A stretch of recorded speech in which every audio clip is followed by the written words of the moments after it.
US Congress ने UFOs यानी कि अनआइडेंटिफाइड फ्लाइंग ऑब्जेक्ट, जिसे हम एशियन से एलियन शिप्स भी कह सकते हैं, उस पर ओपन हियरिंग की ताकि यूएफओज की असल हकीकत सबके सामने आ सके।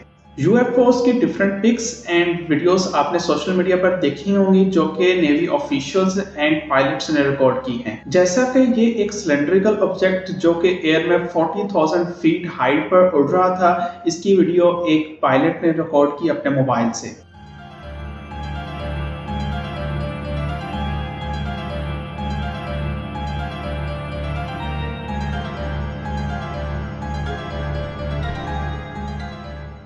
ये वीडियो यूएस के नेवी ऑफिसर ने अपने रडार से रिकॉर्ड की है, जिसमें दिखने वाला ऑब्जेक्ट उसी तरह का है जिस तरह की इमेजिनेशन हम स्पेसशिप के बारे में करते हैं।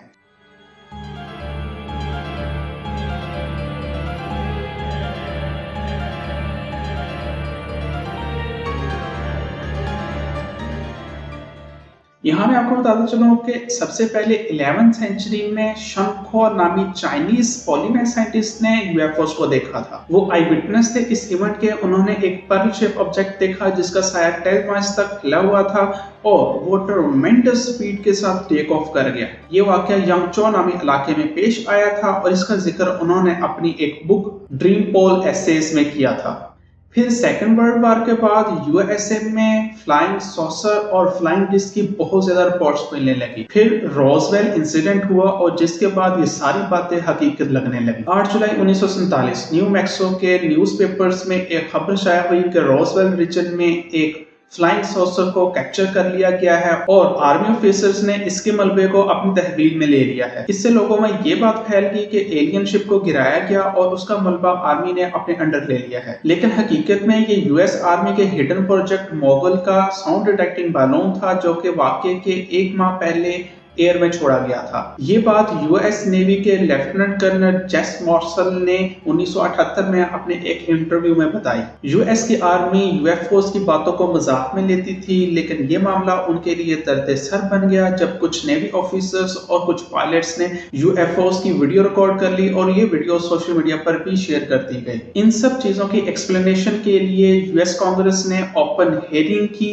और उन नेवी ऑफिसर्स और पायलट्स को एक्सप्लेनेशन के लिए बुलाया गया जिन्होंने यूएफओस की वीडियो रिकॉर्ड की थी और डिफरेंट इंटरव्यूज में इसका दावा भी किया था कि उन्होंने यूएफओस को अपनी आंखों से देखा है। सबसे पहले इन तीनों ऑफिसर्स से ऑथ किया गया कि वो जो बोलेंगे वो सच बोलेंगे जो उन्होंने अपनी आईज से देखा है। फिर इन तीनों ऑफिसर्स की स्टेटमेंट को रिकॉर्ड किया गया और उनकी स्टेटमेंट के अकॉर्डिंग उन्होंने ऐसे ऑब्जेक्ट्स को देखा था जो कि नॉन ह्यूमन थे और वो एक्स्ट्रा ऑर्डिनरी स्पीड के साथ मूव कर रहे थे।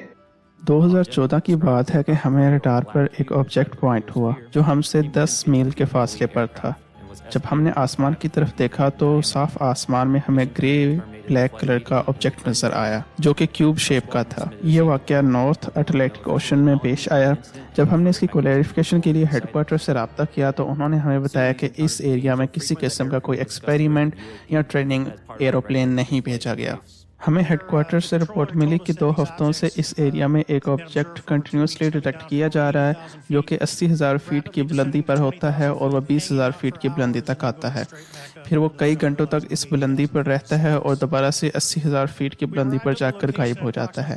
लेकिन हमें सामने समुंदर की तह पर एक ऑब्जेक्ट नज़र आया जो कि पिंग पोंग बॉल की तरह मूव कर रहा था। हम इसके करीब गए तो जब हमारा फासला 0.5 माइल्स रह गया था तो इसने अचानक से अपने आप को हमारे एरोप्लेन के बराबर अलाइन कर लिया और हमारे साथ फ्लाई करने लगा। फिर ये अचानक से हमारे एरोप्लेन के सामने आ गया और तेज़ी से एक्सेलरेट करने लगा। फिर ये हमारे एरोप्लेन की बैक साइड पर गया और गायब हो गया। जब हमने कंट्रोल टावर से रब्ता किया तो उन्होंने बताया कि ये ऑब्जेक्ट विद इन 1 मिनट आपसे 60 माइल्स के फासले पर जा चुका है। अब आप इसकी स्पीड का अंदाजा इस बात से लगा सकते हैं। अब यूएफओस का मामला बहुत ज्यादा सीरियस हो गया है क्योंकि बात अब यूट्यूब के इंटरव्यू से निकलकर यूएस कांग्रेस के ऑफिशियल प्लेटफॉर्म पर आ चुकी है। अब देखना यह है कि यूएस कांग्रेस इसकी तहकीकात के लिए क्या इकदाम करती है। दोस्तों, इस हायरिंग से एक बात तो साबित हो गई है कि ये तीनों ऑफिसर्स झूठ नहीं बोल रहे। इन्होंने जो देखा है, जो ऑब्जेक्ट्स इन्होंने देखे हैं वो नॉन ह्यूमन थे और वो इतनी स्पीड से मूव कर रहे थे कि ह्यूमन के बनाए हुए ऑब्जेक्ट्स उतनी स्पीड से मूव नहीं करते। इट्स मीन कि अब ये मामला काफी सीरियस हो गया है और ये बात हकीकत में चेंज होती हुई नजर आ रही है कि नॉन ह्यूमन ऑब्जेक्ट अमेरिका और डिफरेंट स्टेट्स में पाए जाते हैं। फर्दर ये देखना है कि अब इसका फाइनल रिजल्ट कितनी देर में निकलता है। वीडियो पसंद आई हो तो वीडियो को लाइक और चैनल को सब्सक्राइब जरूर करें। और क्या आपको पता है कि साइंटिस्ट ने LK99 नामी एक रूम टेम्परेचर वर्किंग सुपरकंडक्टर बना लिया है। इसकी इन्वेंशन से दुनिया में क्या कौन से चेंजेस आ सकते हैं, ये देखने के लिए यहाँ आने वाली वीडियो पर क्लिक करें। अगर आप इंडिया के चंद्रयान 3 मिशन के बारे में इंटरेस्टिंग फैक्ट्स जानना चाहते हैं और ये देखना चाहते हैं कि इंडिया इस मिशन से क्या हासिल करना चाहता है, तो यहाँ आने वाली वीडियो पर क्लिक करें और कंप्लीट वीडियो देखें।